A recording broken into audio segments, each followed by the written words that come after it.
Hello guys and welcome to the channel once again. यार अभी मैं रेडी हो रहा हूँ। लास्ट वीडियो तो आप लोगों ने मेरा देखा ही होगा। किस पर था? Linear equation in two variables, जो हम लोग चैप्टर स्टार्ट करने वाले हैं उसके ऊपर इंट्रोडक्शन था। बेसिकली पूरे चैप्टर में हम लोग क्या करने वाले हैं मैं आपको वो बताया पहले वीडियो में, ठीक है? तो जिसने नहीं देखा है देख कर आओ। अभी आप लोग सोच रहे हो कि मैं क्या कर रहा हूँ। यार मैं रेडी हो रहा हूँ दूसरे वीडियो के लिए जिसका नाम है द ग्राफिकल मेथड। यार बस एक रिक्वेस्ट है यार, प्लीज यार, मतलब मेरे को नहीं, किसी भी टीचर को ना सेटिस्फेक्शन तब मिलता है जब सामने वो जिस इंसान को पढ़ा रहा है, जिस बच्चे को पढ़ा रहा है उसको समझ में आए। मतलब वो सेटिस्फेक्शन अलग होता है और मुझे भी वो सेटिस्फेक्शन चाहिए। जाहिर सी बात है क्योंकि मैं भी एक टीचर हूँ या एडुकेटर हूँ, राइट? और वो सेटिस्फेक्शन मुझे कब मिलेगा? जब आप लोगों को समझ में आएगा। और आप लोगों को पता है अच्छे से कब समझ में आएगा? आप लोग को अच्छे से तब समझ में आएगा जब आप मेरा सबसे पहला वीडियो देख के आओगे। तो यार मेरी एक छोटी सी रिक्वेस्ट यार, प्लीज प्लीज प्लीज मानो इस बात को और पुराना वीडियो देख के आओ यार।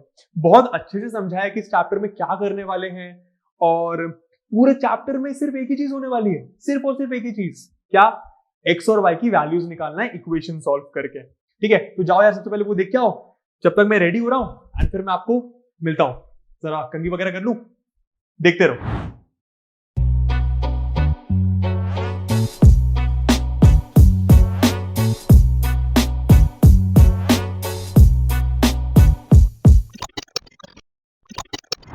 ऑलराइट गाइस, तो मैं तैयार हो गया हूं। अच्छा लग रहा हूं? नहीं। अच्छा लग रहा हूं तो कमेंट बॉक्स में बता देना, ठीक है? हाँ यार, तो यार अब स्टार्ट करते हैं। यार जो लोग इस वीडियो में पहली बार आए हैं फिर से रिक्वेस्ट कर रहा हूं जाके पुराना वीडियो देख के आओ। क्यों? क्योंकि यार मैंने ना pair of linear equations in two variables, जो आपके क्लास 10th का चैप्टर है, जो कि बहुत इंपॉर्टेंट चैप्टर है एंड शायद आरडी में सबसे बड़ा चैप्टर है, ठीक है? लेकिन डरने की जरूरत नहीं, बड़े से बहुत आसान है, ठीक है? मैं सब सिखा दूंगा मैं A to Z। ऑलराइट, तो पुराना वीडियो देख के आओ। क्यों? क्योंकि मैं चाहता हूं कि इस वीडियो में मैं जो भी बातें करने वाला हूं एक एक चीज आप लोग को पॉइंट टू पॉइंट समझ में आए। और वो कब आएगी? जब आप लोगों को एक एक चीज का मतलब समझ में आता है। और वो कैसे आएगा? जब आप स्टार्टिंग से सारे वीडियोस देखते हुए चलोगे। तो पहला वीडियो प्लीज देख के आओ, ठीक है? यार मैं स्टार्ट करता हूं। इस वीडियो में हम लोग पढ़ने वाले हैं दी ग्राफिकल मेथड, मतलब ग्राफ की मदद से pair of linear equations in two variables के सॉल्यूशन कैसे निकाले जाएं। ग्राफ की मदद से pair of linear equations in two variables के सॉल्यूशंस कैसे निकाले जाएं, ठीक है? और ग्राफ प्लॉट कैसे करते हैं। तो स्टार्ट करते हैं, ठीक है? अरे स्टार्ट करने से पहले सबसे पहले मैं आपको समझा देता हूं कि ग्राफ क्या होता है। अरे अरे सर ये क्या बता रहे हो सर? अरे हाँ, आप लोग को नहीं पता होता कि ग्राफ क्या होता है। मैं बोल रहा हूं ना, आप लोग को नहीं पता ग्राफ क्या होता है। किसी 11th क्लास के स्टूडेंट को भी नहीं पता, किसी 12th क्लास के स्टूडेंट को भी नहीं पता, इवन किसी कॉलेज के स्टूडेंट को भी नहीं पता कि ग्राफ क्या होता है।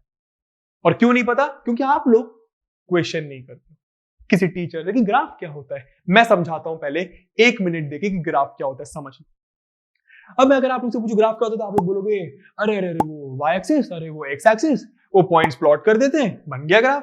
ठीक है, लेकिन ग्राफ होता क्या है? सुनो सर, ग्राफ होता है एक डायग्राम। ग्राफ होता है एक डायग्राम, एक ऐसा डायग्राम जो आपको दो चीजों के बीच में रिलेशनशिप बताता है। एक ऐसा डायग्राम जो आपको दो चीजों के बीच में एक रिलेशनशिप बताता है। समझ में आ रहा है? मतलब मान लो ग्राफ मेरे ऊपर है, किस किस चीजों के बीच में? मेरी एज और मेरे वेट के बीच में। मेरी एज और मेरे वेट के बीच में, मतलब जब ऋतिक 18 साल का था तो उसका वेट कितना था? जब ऋतिक 19 साल का हुआ तो उसका वेट कितना था? जब ऋतिक 20 साल का हुआ तो उसका वेट कितना था? जब ऋतिक 21 साल का हुआ तो उसका वेट कितना था? वैसे ना मैं बढ़ता गया कि मेरा वेट नहीं बढ़ा।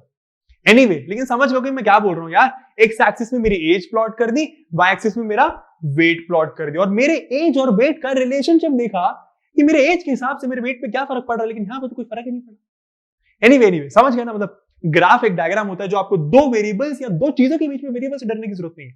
जैसे यहां पे वेरिएबल्स क्या था? एज और वेट, ठीक है? तो ग्राफ दो चीजों के बीच में रिलेशनशिप बताता है कि दो चीजें कैसे जुड़ी हुई हैं। समझ में आ रहा है? ऑलराइट यार, यहां पे मैथ्स में हम लोग एक्स और वाई दो वेरिएबल्स हैं, उनके बीच में ग्राफ बनाने वाले हैं। यहाँ पे मैथ्स में हम लोग एक्स और वाई दो वेरिएबल्स हैं, उनके बीच में हम लोग ग्राफ बनाने वाले हैं। तो जरा देखो कि कैसे बनाते हैं। ऑलराइट गाइस, तो यार मैंने सबसे पहले दो इक्वेशंस ली। दो क्यों ली सर? अरे pair of linear equations in two variables पढ़ रहे हैं। प्लीज बोल रहा हूं पुराना वीडियो जाके देख के आ जाओ अगर नहीं देखा, ठीक है? मैंने सब कुछ समझाया हुआ है जो मैं बोर्ड पे लिखने वाला हूं।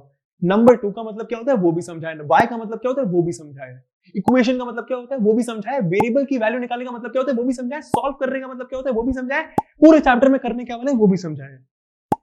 स्टार्ट करते हैं। यार देखो मैंने दो इक्वेशंस ली, मान लो x plus 2y minus 4, x plus 2y minus 4 is equal to 0। ठीक है, इक्वेशन का मतलब भी समझा है। हाँ यार, तो 2x प्लस, दूसरी ली 2x plus 4y minus 12 is equal to 0। यार पूरे चैप्टर में ना बस x और y की वैल्यूज निकालनी है, ऐसी वैल्यूज निकालनी है, ऐसी वैल्यूज निकालनी है, ऐसी वैल्यूज निकालनी है जो आप इन दोनों इक्वेशन में x और y की जगह रख दो। जो आप इन दोनों इक्वेशन में x और y की जगह रख दो तो दोनों इक्वेशन का जो LHS है और जो RHS है वो इक्वल आ जाए। मतलब यहां पर आप x और y ऐसा क्या रखोगे कि ये सॉल्व होके 0 दे दे, यहां पे x और y आप ऐसा क्या रखोगे ये सॉल्व होके 0 दे दे। ठीक है, वो x और y हमें मिलकर पता कर रहा है। और पहला तरीका क्या है पता करने का? दी ग्राफिकल मेथड। पता कैसे करते हैं समझना। हम लोग को सबसे पहले पहली इक्वेशन का ग्राफ बनाना पड़ेगा, ठीक है, उसके बाद दूसरी इक्वेशन का भी ग्राफ बनाना पड़ेगा। ग्राफ कैसे बनाते हैं? अरे क्लास 9 में सीखा होगा क्या, x की कुछ वैल्यू रखते जाओ y की कुछ वैल्यू आती जाएगी, x की कुछ वैल्यू रखते जाओ y की कुछ वैल्यू आती जाएगी, या y की कुछ वैल्यू रखते जाओ x की वैल्यू आती जाएगी, y की कुछ वैल्यू रखते जाओ x की वैल्यू आती जाएगी। समझ में आ रहा है? समझ में आ रहा है? जरा देखते हैं अब। तो यार सबसे पहले मैं वैल्यूज रख के देखता हूं, ठीक है। अब आप लोग सोच रहे होगे शायद कि कितनी वैल्यूज रखूं मैं x की, कितनी वैल्यूज रखूं y की। अरे वैसे तो कितनी भी रख सकते हो और कुछ भी रख सकते हैं, लेकिन कितनी रखना है और क्या रखना है वो मैं आपको समझाता हूं। यार मैं ऐसे काम करता हूं थोड़ा आसान तरीके से। मैं x ना सबसे पहले x 0 रखता हूं, ठीक है, समझना। सबसे पहले मैंने यहाँ पे x लिख दिया, यहाँ पे y लिख दिया और यहाँ पे अब मैं ग्राफ प्लॉट कर रहा हूं, ठीक है। सबसे पहले मैंने पहली वाली इक्वेशन में x की जगह 0 रखा, ठीक है। मैं सॉल्व करके नहीं दिखाऊंगा, देखना बहुत आसान है। तो अगर आप पहली इक्वेशन में x की जगह 0 रखोगे तो ये वाली टर्म तो गई, y कितना आएगा जरा चेक करते हैं। तो पहली इक्वेशन में बचेगा ये, दूसरे पेन से करता हूं, देखना। पहली इक्वेशन में बचेगा ये 2y minus 4 is equal to 0, 2y is equal to 4, y is equal to 4/2, y is equal to 2। ठीक है, तो पहली इक्वेशन में अगर आप x की जगह 0 रख रहे हो तो y कितना आ रहा है? 2। अब क्या रखें सर? अब x की जगह 1 रख दी? नहीं, मेरे हिसाब से चलो क्या, अब हम y की जगह 0 रखेंगे, ठीक है, जगह बोल रहा हूं। तो y की जगह जब हम लोग 0 रखेंगे तो चेक करते हैं, y की जगह 0 रख दिया तो 2 0 0 हो गया, मतलब ये वाली टर्म तो गायब हो गई, बचा क्या? x minus 4। तो जरा देखते हैं, x minus 4 is equal to 0 will give you x is equal to 4। ठीक है, तो जब आप y 0 रख रहे हो तो x कितना आ रहा है? 4। बात समझ में आ रही है सर? ठीक है सर, और रखेंगे सर, अब x 1 रखेंगे, अब x 2 रखें, फिर ऐसी y 1 रखें, y 2 रखें? नहीं, आप सिर्फ दो वैल्यूज रखो, एक बार x 0 एक बार y 0, बस, और दो ही वैल्यूज से आपका काम हो जाएगा। ठीक है, तो अब दूसरी इक्वेशन में भी सेम चीज करते हैं, जरा देखो कैसे। पहले मैं ये मिटा देता हूं, ऑलराइट गाइस, देखना जरा। अब दूसरी इक्वेशन के लिए भी, ये पहली इक्वेशन के लिए, ये दूसरी इक्वेशन के लिए, जरा देखना। दूसरी इक्वेशन में भी x और y लिया, ठीक है। दूसरी इक्वेशन में जरा x 0 रखें तो 2 0 0, 4y minus 12 is equal to 0। जरा इसको मैं यहां पे सॉल्व करता हूं। 4y minus 12 is equal to 0, 4y is equal to minus 12 उधर जाके प्लस 12 बन गया, y इज इक्वल टू कितना आ गया? 12/4, that is y is equal to 3। Clear है? तो जब दूसरी इक्वेशन में x की जगह 0 रखा तो y कितना आ गया? 3। ठीक है, x की जगह 0 रखा तो y आ गया 3। क्लियर है? ठीक है, अब दूसरी इक्वेशन में y की जगह 0 रख दो। आप x 1 भी रख सकते हो, अरे कुछ भी रख सकते हो यार, लेकिन आसान वैल्यूज रखते हैं ना यार। ठीक है, y की जगह जब 0 रखेंगे तो 4 0 0, मतलब ये वाली टर्म तो गायब हो गई, बचा क्या? 2x minus 12। इसको जरा मैं यहां पे सॉल्व कर देता हूं, कितना आएगा? 2x minus 12 is equal to 0, minus 12 इधर जाके प्लस 12 हो गया, x इज इक्वल टू कितना हो गया? 12/2, दैट इज 6। तो x की वैल्यू आ गई 6। ऑलराइट, तो जब आपने y 0 रखा तो x की वैल्यू आ गई 6। अरे दो ही वैल्यूज रखो, काम हो जाएगा। ठीक है, अब क्या करना है? अब ग्राफ प्लॉट कर लो। कैसे प्लॉट करते हैं जरा देखो। अब देखना जरा, मैं ग्राफ प्लॉट कर रहा हूं, ठीक है। y एक्सिस, x एक्सिस, ठीक है, इसको पॉजिटिव x एक्सिस बोलते हैं, इसको पॉजिटिव y एक्सिस बोलते हैं, इसको नेगेटिव x एक्सिस बोलते हैं, इसको नेगेटिव y एक्सिस बोलते हैं। सही बोल रहा हूं? ठीक है यार। अब पता है बहुत सारे बच्चे क्या करते हैं, और वो आप गलती मत करना। क्या वो लोग क्या करते हैं कि पहले यहाँ पे 1 2 3 4 5 6, फिर यहाँ पे 1 2 3 4 5 6, फिर यहाँ पे 1 2 3 4 5 6, फिर यहाँ पे 1 2 3, अरे -1 -2 -3 -4 -5 -6, यहाँ पे भी माइनस का, समझ में आ गया होगा। ठीक है, अरे मत करो यार, काय को टाइम वेस्ट कर रहे हो यार, मैं बोलने में इतना थक जाता हूँ, आप लोग लिख के कितना टाइम वेस्ट करोगे। मत करो, बस यहाँ पे देखो वैल्यूज कैसी है, सारी की सारी वैल्यूज पॉजिटिव है। तो आप एक काम करो, ये नेगेटिव वैल्यूज लिखो ही मत ना यार, जब नेगेटिव वैल्यूज का काम ही नहीं है तो लिख क्यों रहे। समझ में आ रहा है? अरे आपका टाइम बचेगा। ठीक है, सारी पॉजिटिव वैल्यूज है। अब जरा प्लॉट करते हैं, और कितनी वैल्यूज है यार, 6 तक वैल्यूज है। तो मैं क्या करूंगा, बस यहाँ पे 1 2 3 4 5 6 और यहाँ पे 1 2 3 4 5 6 प्लॉट करूंगा। देखो जरा कैसे। तो यहाँ पे आया 1 2 3 4 5 6, यहाँ पे आया 1 2 3 4 5 6। मैं थोड़ा सा रफ डायग्राम बना रहा हूं, तो हो सकता है इधर उधर बन जाए, लेकिन आप लोग सही बनाना और पेंसिल स्केल से बनाना, ठीक है। तो यार अब यहाँ पे लिखा 1 2 3 4 5 6 1 2 3 4 5 6, ठीक है। जरा प्लॉट करते हैं। पहला पॉइंट क्या, 0,2। अच्छा, एक्स वाले पॉइंट को बोलते हैं एब्सिसा, एक स्पेशल नाम है, डरने की जरूरत नहीं है। वाई वाले पॉइंट को क्या बोलते हैं, ऑर्डिनेट। क्या बोलते हैं, ऑर्डिनेट। समझ में आ रहा है। और दोनों को मिला के, मतलब एब्सिसा और ऑर्डिनेट को मिला के कोऑर्डिनेट बोल देते हैं। क्या बोल देते हैं, कोऑर्डिनेट बोल देते हैं। समझ में आ रहा है, क्लास 9 में पढ़ाया होगा, फिर से रिपीट कर देता हूं। एक्स वाले पॉइंट को बोलते हैं गाइस एब्सिसा, वाई वाले पॉइंट को बोलते हैं ऑर्डिनेट, और दोनों को मिला के बोल देते हैं कोऑर्डिनेट। समझ में आ रहा है, ठीक है। तो अब 0,2 प्लॉट करना है, मतलब x की वैल्यू 0, y की वैल्यू 2। x की वैल्यू 0, y की वैल्यू 2, कहां पे प्लॉट करेंगे, कहां पे प्लॉट करेंगे, x तो 0 है, ठीक है, y की वैल्यू 2 है, तो आपको पता होगा कि ये आता है आपके y एक्सिस में, ठीक है। अब यार x की वैल्यू 4, y की वैल्यू 0, यहाँ पे y 0 है, x 4 है, तो ये कहां पे आएगा, एकदम सही x एक्सिस पे, ठीक है। ये हो गया आपका 4,0। अब क्या करेंगे, अरे लाइन बन गई ना, ये दोनों पॉइंट्स को कनेक्ट कर दो और बन गया पहली इक्वेशन का ग्राफ या फिर लाइन, ठीक है। मैं इसको जरा कोशिश करूंगा कि सीधी लाइन बने, नहीं बने तो माफ कर देना, ठीक है। और क्या करूंगा, थोड़ा सा अच्छा दिखाने के लिए इस लाइन के ऊपर जिस इक्वेशन की ये लाइन है, इस लाइन के ऊपर जिस इक्वेशन की ये लाइन है वो लिख दूंगा, ठीक है।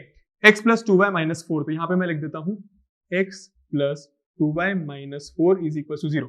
कोई दिक्कत तो नहीं, अच्छा लगता है यार, ठीक है। और इस पॉइंट को मैं a नाम दे देता हूं, इस पॉइंट को मैं b नाम दे देता हूं, अच्छा लगता है और कुछ भी नहीं, ठीक है। चाहो तो कोऑर्डिनेट्स भी लिख सकते हो, मतलब इसकी कोऑर्डिनेट लिख सकते हो आप क्या, 0,2 और इसके कोऑर्डिनेट लिख सकते हो 4,0। अच्छा लगता है बस देखने में और कुछ भी नहीं, ठीक है। अब इसकी लाइन बना लेते हैं, ठीक है। क्योंकि लीनियर इक्वेशन, लीनियर मतलब क्या, ये लीनियर है ना, x और y जो वेरिएबल है उसकी हाईएस्ट पावर 1 है, तो ये लीनियर इक्वेशन है। उसका जो ग्राफ बनता है वो हमेशा एक स्ट्रेट लाइन बनता है। लाइन का मतलब क्या, अरे चलते चली जाती एक लाइन, ठीक है। ऑलराइट, तो x0 y3 या फिर एब्सिसा 0 ऑर्डिनेट 3, तो यार ये कहां पे आएगा, y3 है, तो ये आ जाएगा आपका y एक्सिस पे।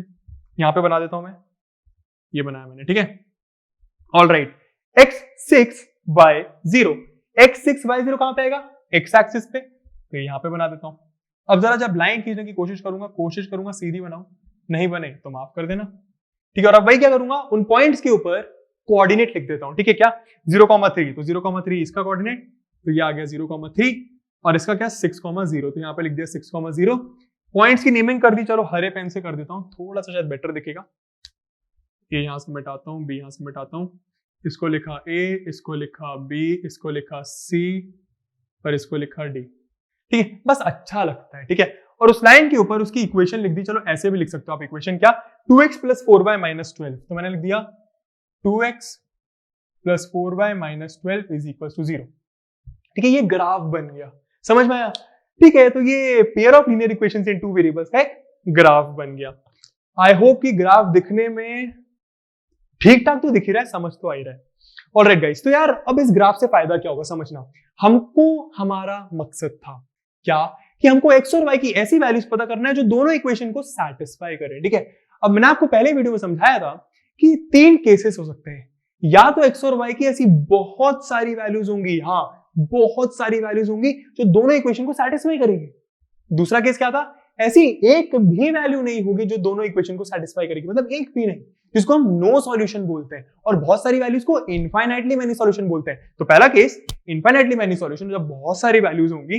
दूसरा केस नो सॉल्यूशन, जब एक भी ऐसी वैल्यू नहीं होगी। और तीसरा केस है यूनिक सॉल्यूशन। यूनिक क्या, यूनिक मतलब सिर्फ एक ही ऐसी वैल्यू होगी जो दोनों इक्वेशन को सैटिस्फाई करेगी, सिर्फ एक ही ऐसी वैल्यू होगी जो दोनों इक्वेशन को सैटिस्फाई करेगी, ठीक है। और हमको सिर्फ एक ही केस में सॉल्व करना है और एक ही केस में वैल्यूज निकालनी। वो केस कौन सा है, यूनिक सॉल्यूशन। अब इनफाइनाइट सॉल्यूशन वाला केस आएगा तो बहुत सारी वैल्यूज आएंगी, निकालते थोड़ी बैठेंगे। और नो सॉल्यूशन का मतलब अरे सॉल्यूशन ही एग्जिस्ट नहीं करता तो निकालने का फायदा क्या, ठीक है। तो सिर्फ एक ही केस में सॉल्यूशन निकालने हैं वो है यूनिक सॉल्यूशन वाले केस में। अब आप लोग सोच रहे हो कि पता कैसे चलेगा कि यूनिक सॉल्यूशन होगा या इनफाइनाइटली मैनी सॉल्यूशन होगा या फिर नो सॉल्यूशन होगा। अब ग्राफ देख के समझ में आएगा। देखो कैसे, अगर जो लाइंस बन रही है, दो लाइंस बनेगी हमेशा, अगर लाइंस पैरेलल बन रही है, इधर आएगा आपके, ठीक है, अगर लाइंस पैरेलल, चलो इधर इधर इधर करते हैं, इधर क्योंकि यहाँ पे डायग्राम भी है ना। अगर लाइंस पैरेलल बन रही, क्या बन रही, पैरेलल, पैरेलल समझते हो ना, दो लाइंस जो कभी नहीं मिलेंगी, कितनी भी आगे उनको खींचते जाओ खींचते जाओ खींचते जाओ, कभी नहीं मिलेंगी, ठीक है। तो वो दो लाइंस अगर पैरेलल बन रही हैं, मतलब एक भी सॉल्यूशन नहीं है, नो सॉल्यूशन, और उस केस में सॉल्यूशन निकालना भी नहीं है, क्योंकि है ही नहीं तो निकालेंगे कैसे, ठीक है। ऑलराइट, दूसरा केस कौन सा, इनफाइनाइटली मेनी सॉल्यूशन। वो कैसे पता चलेगा, जब लाइन एक के ऊपर एक बन रही है, जब लाइन एक के ऊपर एक बन रही है। अभी दूसरा क्वेश्चन करूंगा ना या तीसरा क्वेश्चन करूंगा ना, उसमें कोई ना कोई केस तो होगा इनफाइनाइटली मेनी सॉल्यूशन का, ठीक है। तीसरा केस कौन सा, यूनिक सॉल्यूशन वाला। वो कैसा होगा, जब लाइंस इंटरसेक्टिंग होंगी, या तो ऐसी या तो ऐसी, अरे कैसी भी हो सकती है, समझ गए ना, एक पॉइंट पे बस टकरा रही होंगी, इंटरसेक्टिंग होंगी, तो वो यूनिक सॉल्यूशन वाला केस होगा। अब जरा यहां पे देखो कैसी लाइन है, अगर आप इन दोनों लाइंस को बढ़ाते चले जाओगे, अगर आपने लाइन सीधी बनाई है तो लाइन सीधी बनाना बहुत जरूरी है, अगर मैंने नहीं बनाई तो माफ कर देना, ठीक है। अगर आप इन दोनों लाइंस को बढ़ाते चले जाओगे तो ये कभी मीट नहीं करेंगे। मतलब कैसी लाइंस है, पैरेलल लाइंस है, ठीक है। और पैरेलल लाइंस क्या होती हैं, क्या बताती हैं कि भैया इक्वेशन का जो linear equation, pair of linear equation in two variable लिखा हुआ है, उसका एक भी सॉल्यूशन नहीं होगा, नो सॉल्यूशन का केस है गाइस। ये समझ में आया। ऐसे पता करते हैं ग्राफिकल मेथड की मदद से, ग्राफ बना के दोनों इक्वेशन का कि सॉल्यूशन है कि नहीं है, और कितने सॉल्यूशन है वो भी पता चल जाता है। यहाँ पे तो एक भी सॉल्यूशन नहीं है, तो पता करने की जरूरत ही नहीं है कि सॉल्यूशन है क्या, क्योंकि सॉल्यूशन ही नहीं है ना। समझ में आया। रिपीट करता हूं आप लोग के लिए, अगर लाइंस पैरेलल हैं तो एक भी सॉल्यूशन नहीं है। अगर लाइंस कोइंसिडेंट है, मतलब एक के ऊपर एक है, कोइंसिडेंट बोलते हैं, क्या बोलते हैं, कोइंसिडेंट। अगर एक के ऊपर एक है तो बहुत सारे सॉल्यूशन है, और अगर सिर्फ एक ही पॉइंट पे मीट कर रही है, समझ में आ रहा है ना, समझ में आ रहा है ना, तो इंटरसेक्टिंग मतलब यूनिक सॉल्यूशन। और उस केस में आपको और हमें मिलकर एक सॉल्यूशन निकालना पड़ेगा, और वो कैसे निकालते हैं आगे के क्वेश्चंस में देखते हैं, तो देखते रहो। ऑल राइट गाइस, तो यार नेक्स्ट क्वेश्चन पे मूव करने से पहले एक विनती है आप लोगों से। ये विनती ये है कि प्लीज कोशिश करो कि इस वीडियो को आप लोग लास्ट तक देखो। क्यों? क्योंकि अगर आप ऐसा करते हो तो मैं वादा कर रहा हूं कि आप लोगों को ग्राफिकल मेथड किसी और टीचर से या फिर किसी और कोचिंग क्लास में पढ़ने की जरूरत ही नहीं पड़ेगी। हाँ, मेरी क्लास के बाद अगर समझ में आ जाए तो कमेंट बॉक्स में तो बताना कि समझ में आया, लेकिन थोड़े से क्वेश्चन भी प्रैक्टिस कर लेना यार घर पे, ठीक है, बस थोड़े से यार, ठीक है। बहुत आसान सा टॉपिक है। चलते हैं नेक्स्ट क्वेश्चन में। नेक्स्ट क्वेश्चन लिखा है x + y = 3 and 3x - 2y = 4।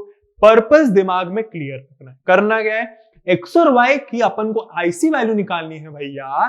तो दोनों इक्वेशन में x और y की जगह रखें तो LHS और RHS इक्वल आ जाए, या फिर ऐसा कहें इक्वेशन सेटिस्फाई हो जाए, ठीक है। हम लोग कर रहे हैं ग्राफिकल मेथड से। ग्राफ तो बनाना आ गया होगा क्योंकि पहले भी सीखा हुआ है 9th क्लास में। पहले आप लोग खुद से ग्राफ बनाओ, अगर नहीं बने तो फिर देखना कि मैं कैसे बना रहा हूं। यार सबसे पहले मैं क्या करूंगा, पहली इक्वेशन का ग्राफ बनाने के लिए पहली इक्वेशन के कुछ पॉइंट्स तो निकालने पड़ेंगे ना। मैंने कैसे बताया, पहले x 0 रखेंगे फिर y 0 रखेंगे, इसी ऑर्डर से चलेंगे, ठीक है। कुछ दिक्कत आई बीच में तो फिर वैल्यूज चेंज करेंगे। तो जरा रखते हैं। तो पहली वाली इक्वेशन के लिए x अगर मैं 0 रख दूं, अगर आप x 0 रख दो तो x तो गया, y कितना आ गया 3। इससे आसान क्या होगा, x 0 रखा तो y आ गया 3। पहली वाली इक्वेशन में आप y 0 रख देते हैं क्योंकि ये सबसे सिंपल तरीका होता है करने का। तो y 0 रखेंगे तो y गया, x कितना आ गया 3। इससे आसान क्या होगा बे, हाँ, तो y 0 रखा तो x भी आ गया 3। अब ये आ गए मेरे प्लॉटिंग करने वाले पॉइंट्स पहली इक्वेशन के लिए। तो यहां पे मैं लिख देता हूं पहली, ठीक है। अब दूसरी इक्वेशन में भी क्या करेंगे, पहले x 0 रख लेते हैं फिर y 0 रख लेते हैं, ठीक है। तो दूसरी इक्वेशन आई होप कि आप लोग खुद से कर रहे होंगे, मतलब आप लोग या तो खुद से कर रहा होगा, नहीं बना तो देख रहे होंगे, ठीक है। अब दूसरी वाली इक्वेशन में जब अपन x 0 रखेंगे तो गाइस 3 × 0 कितना हो गया, 0 हो गया, -2y = 4 बचा। आप लोगों के लिए ये मैं यहाँ पे बगल में सॉल्व कर देता हूं। यहाँ पे जब आपने 3 0 -2y 4 रखा तो 3 0 हो गया 0, 0 - 2y आ गया 4, -2y = 4, y = -2 मल्टीप्लीकेशन में तो डिवीजन में चले जाएगा, तो 4/-2, y कितना आ गया -2। क्लियर है ना, -2 × -2 4 होता है, समझ में आ रहा है, ठीक है। तो y आ गया -2, है ना।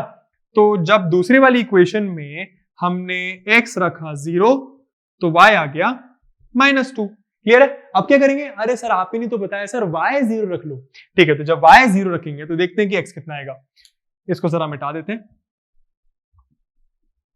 ऑल राइट, अब करके देख लेते हैं जब y 0 रखेंगे तो क्या आएगा। 3x - 2 × 0 = 4। y की जगह मैंने 0 रख दिया, पता कर रहा हूं कि x कितना आएगा। 3x - 2 0 = 4। 0 doesn't make any sense, तो 3x = आ गया 4, x = आ गया 4/3। 4/3 आ गया। बहुत सारे बच्चे डर जाते हैं यहाँ पे कि मैं नहीं डर रहा, लेकिन एक फ्रैक्शन आ गया। सर फ्रैक्शन को कैसे प्लॉट करेंगे? सर कैसे प्लॉट करेंगे फ्रैक्शन को? आप लोग डर जाते हो ना, और इसी डर के कारण हम क्या करेंगे कि फ्रैक्शन को नहीं लेंगे। फ्रैक्शन से डरने की जरूरत नहीं, चलो बताता हूं कैसे करना है।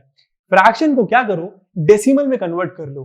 लेकिन बहुत सारे बच्चों को डेसिमल और डिवाइड करने में प्रॉब्लम आता है। कोई बात नहीं, आप अगर करके देखोगे तो 1.3333 कुछ आ जाएगा, जिसमें कोई दिक्कत नहीं है, प्लॉट कर सकते हैं। यहाँ पे हम 1.33 लिख देते हैं, प्लॉट करके दिखा दूंगा मैं आपको। एक बार दिखाऊं कि नहीं दिखाऊं, या कोई और वैल्यू ले लूं?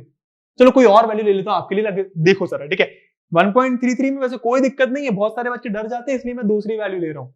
ऑल राइट गाइस, तो y 0 रखने में प्रॉब्लम आ रहा है यार, मतलब मजा नहीं आ रहा। तो क्या करेंगे, y की जगह 0 ना रख के y की जगह 1 रख लेते हैं। ठीक है, 0 एक ऑर्डर से चलेंगे, 0 1 फिर -1 फिर 2 फिर -2, समझ में आ रहा है? तो 1 रख के देखते हैं। जब हम y की जगह 1 रखेंगे तो देखो क्या आएगा। y की जगह हम 1 रखेंगे तो क्या आएगा, 3x - 2 × 1 = 4। -2 × 1 is -2 = 4। 3x = -2, उधर जाके प्लस हो गया तो 4 + 2 is 6।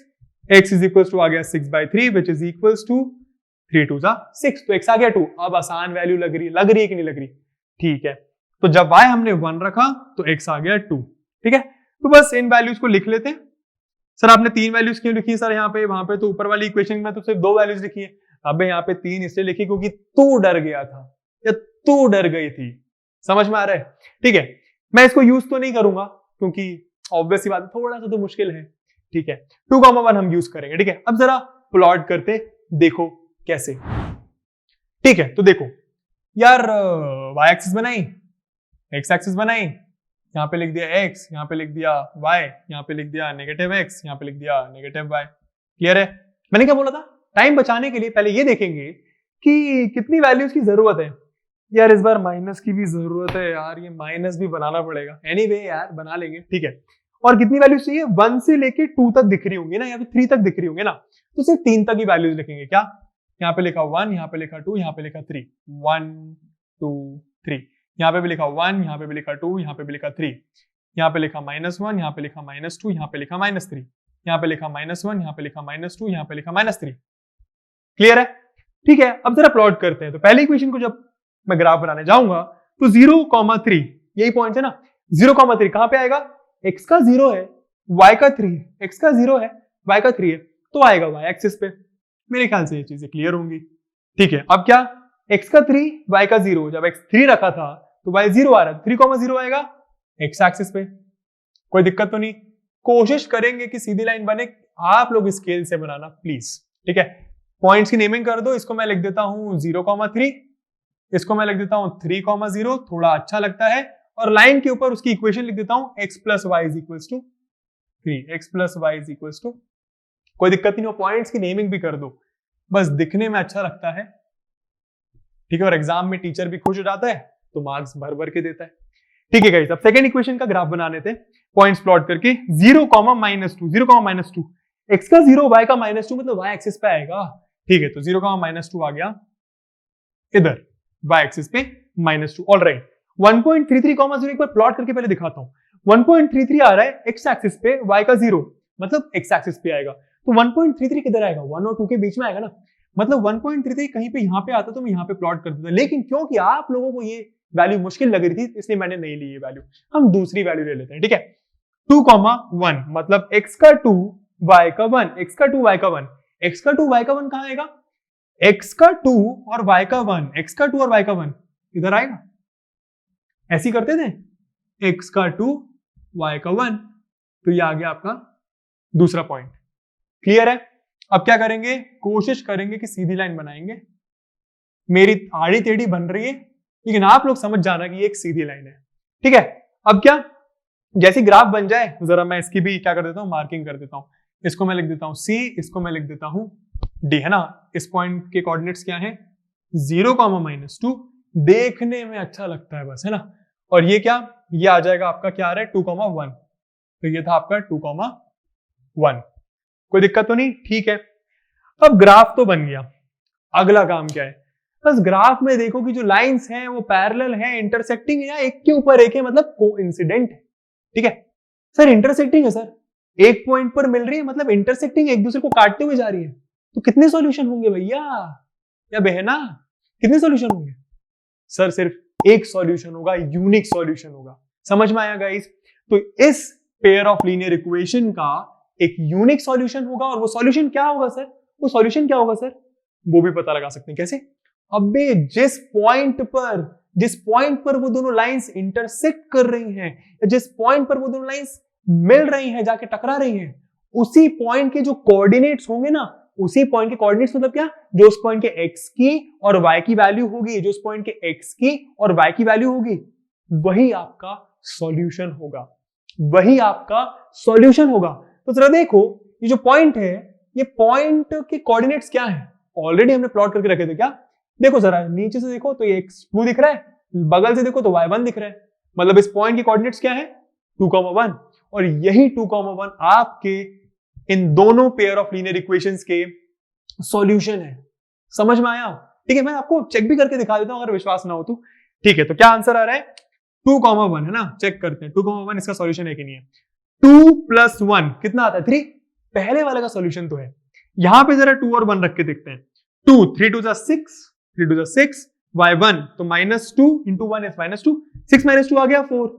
अबे मजा आ गया, मजा आ गया।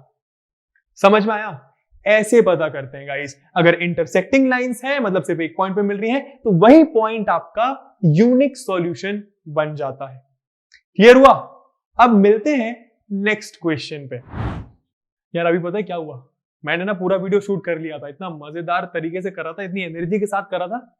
बाद में जब मैं कैमरा बंद करने जा रहा था तो पता चला कि मैंने माइक ही नहीं पहना है, माइक तो बगल में रखा हुआ था, अब फिर से शूट करना पड़ रहा है। पर कोई बात नहीं, लास्ट क्वेश्चन है, देख के जाओ, मजा आएगा, ठीक है। तो यार अब तो अभी तक तो समझ में आ गया वो कर क्या रहे हैं। लीनियर इक्वेशंस दे रहा हूं, पेयर ऑफ लीनियर इक्वेशंस दे रहा हूं, इंटरसेक्टिंग लाइंस आ रही हैं, तो यूनिक सॉल्यूशन, जिसमें मैं सॉल्यूशन पता करूंगा। अगर कोइंसिडेंट लाइंस आ रही हैं, मतलब लाइन एक के ऊपर एक आ रही है, तो बहुत सारे सॉल्यूशन, ठीक है। अरे वो हाँ, उसके बाद क्या, अगर अगर अगर अगर पैरेलल लाइंस आ रही है तो एक भी सॉल्यूशन नहीं है सर। लेकिन सर ये कोइंसिडेंट लाइंस वाला तो कोई केस ही नहीं आया, यही वाला है, ठीक है। करके देखते आप लोग भी करके देखो। देखो देखो ये कोइंसिडेंट लाइन का मतलब क्या है, मतलब सर क्या कहना चाह रहे हैं। अब एक के ऊपर एक आएगी लाइन, करके देखो जरा, ठीक है। मैं करता हूं, अगर नहीं बने तो ही क्वेश्चन को देखना, और अगर बन गया हो तो बस फिर कोई दिक्कत नहीं है। ऑलराइट गाइस, प्लीज ईमानदार रहो यार अपने आप से, है ना। ठीक है, तो यार 3x - y = 2। तो सबसे पहले क्या, थोड़ा सा इस बार कोशिश करेंगे कि ऋतिक भाई साहब, मतलब हम, ठीक है, अच्छे से लिखे, मतलब नीटली लिखे, है ना। x की वैल्यू 0, x की वैल्यू 0, तो 3 0 हो गया 0। -y = 2 का क्या मतलब है, -y = 2 मतलब y = -2। क्लियर है ना, y = -2 पूरा लिख देते हैं ताकि अच्छे से दिखे। ठीक है, तो x की वैल्यू 0 रखी तो y की वैल्यू -2, कोई दिक्कत तो नहीं। ठीक है, अब y 0 रख लेते हैं, तो 3x - 0, 3x = 2 मतलब 3x = 2 मतलब x = 2/3। सर फ्रैक्शन आ रहा है, लेकिन डरने की जरूरत थोड़ी है। फ्रैक्शन को थोड़ा सा डेसिमल में कन्वर्ट कर लो। अगर आप 2 को 3 से डिवाइड करोगे तो guys it will be somewhere around 0.66। ठीक है, डरने की जरूरत नहीं है यार। 0.6 से डरता क्यों है इंसान डेसिमल देख के या फ्रैक्शन देख के? नहीं है डरने की जरूरत। 0.66 कहां आएगा? 0 और 1 के बीच में आएगा कि नहीं आएगा? कोई दिक्कत ही नहीं है ना यार। ऑल राइट, तो y रखा 0, x आया 0.66। जरा डब्बे बना लिए मैंने, सुंदर उंदर दिखेगा जरा। ठीक है, एक लाइन और खींच देते हैं। ठीक है, अब इस वाली इक्वेशन में x 0 और y 0 रख के देखते हैं। ठीक है, तो इस वाली इक्वेशन में जब हम x 0 रखेंगे और जब y 0 रखेंगे तो देखते हैं कि क्या आता है। x 0 रखा तो 9 0 0, -3y = 6। जरा सॉल्व करके देख लेते हैं। minus 3y is equals to 6, which will give you y is equals to 6 by minus 3, eventually will become minus 2. ठीक है, तो x 0 रखा तो y आ गया minus 2, कोई दिक्कत नहीं है। अब रखते हैं y 0, इसको मिटा देता हूं, जरूरत नहीं है, मेरे ख्याल से समझ में आ गया होगा। ठीक है, y 0 रखा तो minus 3 into 0 is 0, 9x is equals to 6 बचा, तो 9x is equals to 6 रखा y 0 रखने पर, x is equals to आ गया 6 by 9। थोड़ा और सिंप्लीफाई करते हैं तो 3 2 जा 6, 3 3 जा 9, आ गया 2 by 3। अबे अब भी तो 2 by 3 का आंसर बताया था 0.66, कोई दिक्कत तो नहीं, तो y रखा 0, x आ गया 0.66। मेरे ख्याल से कौनो दिक्कत नहीं होगी। ठीक है, अबे एक सेकंड, ये क्या हुआ सर, ये तो दोनों जगह पॉइंट सेम आ रहे हैं। अरे कोई दिक्कत नहीं, दिक्कत मतलब ये तो अच्छी बात है ना। देखो मेरे कहने का मतलब क्या है, देखो अभी क्या होता है, ग्राफ बनाते हैं। ठीक है, ऑल राइट यार, अब तो ग्राफ बना लेते हैं, बस ग्राफ बनाना बचा है। ठीक है, तो यार ये हो गई अपनी y एक्सिस, वर्टिकल एक्सिस को y एक्सिस बोलते हैं, ये हो गई अपनी x एक्सिस, तो यहाँ पे positive x, negative x, negative y, positive y। ठीक है, अब यार जरा देख लो, 1 और 2 के बीच में है सारी वैल्यूज, मतलब सिर्फ हम 2 पॉइंट्स प्लॉट करेंगे। बहुत सारे बच्चे गलती करते हैं 1 2 3 4 5 6, 1 2 3 4 5 6, -1 -2 -3 -4 -5। समझ गए ना मैं क्या बोल रहा हूँ, बोलने में ही थक जाता हूँ यार। ठीक है, तो लिखना क्यों है, टाइम बर्बाद। बस देखो कि 1 और 2 के बीच में सारी वैल्यू लाई कर रही है, इसका मतलब सिर्फ 1 और 2 प्लॉट करेंगे। ऑल राइट, तो 1 और 2, -1 -2, 1 और 2, -1 -2, अब प्लॉट कर लेते हैं। ठीक है, तो 0, -2 है ना, 0, -2 y axis negative y axis पे लाई करेगा, तो यहां पे आ गया -2। ठीक है, 0.66, 0, अरे यार 0.66 से डरने की जरूरत नहीं है, 0.66 कहां होता है, 0 और 1 के बीच में, है ना। x एक्सिस का 0.66 है, y का 0 है, मतलब x एक्सिस पे आएगा पॉइंट, है ना। सॉरी, हाँ, तो 0.66 यहां पे आ जाएगा कहीं 0 और 1 के बीच में, थोड़ा सा 1 के पास होगा, क्योंकि 0.66 थोड़ा सा 1 के पास है ना। अब इनको मिला देते हैं, कोशिश करूंगा कि लाइन एकदम सीधी बने। सीधी बन रही है क्या? काफी हद तक आई एम क्लोज। ठीक है, proud of myself. Mic से थोड़ा सॉरी माइक से आवाज आई होगी। हाँ, तो ये बन गया। अब क्या, अरे ये तो सेम ही पॉइंट है, मतलब ये भी 0, -2 था, ये भी 0, -2 है, मतलब ये भी यहीं पे लाई करेगा। तो इसको जरा ब्लैक से बना देता हूं। ठीक है, ऑल राइट, ये भी सेम है, मतलब ये भी यहां पे लाई करेगा, कोई दिक्कत तो नहीं ना, सेम पॉइंट से। इसका मतलब जब इन दोनों पॉइंट्स को ज्वाइन करूंगा तो यही सेम लाइन तो बनेगी। इसका मतलब क्या है, अरे ये वही वाला केस है, लाइन के ऊपर लाइन, मतलब दोनों लाइंस कोइंसिडेंट हैं। लाइंस क्या है, कोइंसिडेंट, एक के ऊपर एक है। कितने सॉल्यूशंस होंगे guys? Sir infinitely many solutions. कैसे? अब भी एक बात बता भाई, क्या बहन, इंटरसेक्टिंग लाइंस थी, मतलब एक पॉइंट पे जब लाइन मिल रही थी, तो एक ही सॉल्यूशन था। लेकिन अगर बहुत सारे पॉइंट्स पे लाइन मिलेगी, इसका मतलब क्या है, फिर हर एक पॉइंट पे लाइन मिल रही है, इसका मतलब क्या, इनफाइनाइटली मेनी सॉल्यूशंस, बहुत सारे सॉल्यूशंस होंगे। क्लियर हुआ? तो guys this is how coincident lines का ग्राफ बनाया जाता है। इसका मतलब होता है इनफाइनाइटली मेनी सॉल्यूशंस। इस केस में आपको सॉल्यूशन निकालने की जरूरत नहीं है, क्योंकि बहुत सारे सॉल्यूशन होंगे। समझ में आ गया? तो बस एक चीज है, छोटी सी चीज यार, ये लाइन के ऊपर इक्वेशन लिख लेना, थोड़ा सा अच्छा दिखेगा, सुंदर दिखेगा। मैंने इसलिए नहीं लिखा क्योंकि आप लोग का टाइम बर्बाद नहीं करना चाहता हूं, क्योंकि आप लोग वो पहले क्वेश्चन भी समझ गए करना कैसे, सुंदरता कैसे दिखानी है। ऑल राइट, इसको ए और बी लिख लेना, पॉइंट के कोऑर्डिनेट्स लिख लेना, -2, 0 और सॉरी 0, -2 वही है ना। और ये क्या है, ये है 0.66, 0।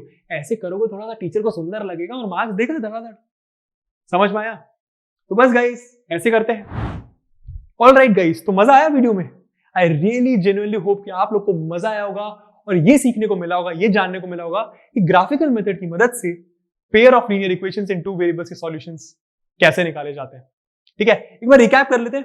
इंटरसेक्टिंग लाइन तो यूनिक सॉल्यूशन, और वो सॉल्यूशन क्या होगा, अरे यहां पे वो लाइंस इंटरसेक्ट कर रही है ना, उसी पॉइंट के जो कोऑर्डिनेट्स होंगे, जो x और y की वैल्यू होगी, वही आपका सॉल्यूशन होगा। ठीक है, दूसरा केस क्या, इनफाइनाइटली मेनी सॉल्यूशन, जिसमें सॉल्व ही नहीं करना, कैसे पता चला? अरे लाइन एक के ऊपर एक आ गई, ठीक है।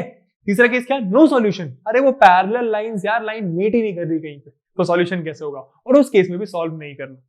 आई रियली होप गाइस कि आप लोगों को सीखने को मिला होगा, मजा आया होगा वीडियो में, ठीक है। अच्छा, एक और चीज बता देता हूं, अगर सॉल्यूशन है मतलब इनफाइनाइट है या तो यूनिक है, सॉल्यूशन है दोनों केस में, तो ऐसे पेयर ऑफ लीनियर इक्वेशंस को कंसिस्टेंट बोल देते हैं। बहुत जगह पे यूज करा होगा, इसलिए आप लोग को बता रहा हूं।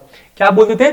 कंसिस्टेंट बोल देते हैं अगर सॉल्यूशन है तो। और इनकंसिस्टेंट कब बोलते हैं? जब सॉल्यूशन नहीं है। वो नो सॉल्यूशन में क्या बोल देते हैं? इनकंसिस्टेंट। तो मेरे ख्याल से ये छोटी सी बात आपको समझ में आ गई होगी। तो बस इसी के साथ गाइस, अगर आपको मजा आया, ग्राफिकल मेथड आप कर पाओगे, तो यार thank you very much for watching the video.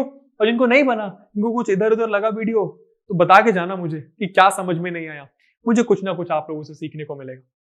तो बस इसी के साथ मैं आपको मिलता हूं तीसरे वीडियो में। सीरीज चल रही, सीरीज मत भूलना है ना, पूरी फॉलो करना, अच्छे से बन जाएगा यार चैप्टर, वादा करता हूं, ठीक है। तीसरी वीडियो में मिलते हैं guys with the algebraic methods. ये ग्राफिकल मेथड बहुत लंबा है यार, एक शॉर्ट सिंपल मेथड बताऊंगा। बस ख्याल रखो, चिल करो, मस्ती करो, मजे करते रहो और सीखते रहो। Take care guys and bye bye. दिल ना जाने, दिल ना जाने। राइट, तो एक्स एक्सिस वाई एक्सिस है ना, मैंने उल्टा बोला क्या? वाई एक्सिस एक्स एक्सिस, हाँ मैंने कुछ गलत करा क्या यहाँ पे? हाँ तो गाइस, अब चलते हैं लास्ट क्वेश्चन में, नॉर्मल सॉल्यूशन को कौन? ऑलराइट गाइस, तो मजा आया वीडियो में? ऑलराइट गाइस, तो मजा आया वीडियो में? क्या राय है? Wait, hold on guys. Do like, share. Please whatever. Please I want to reach 1 million likes. So please sarapakara.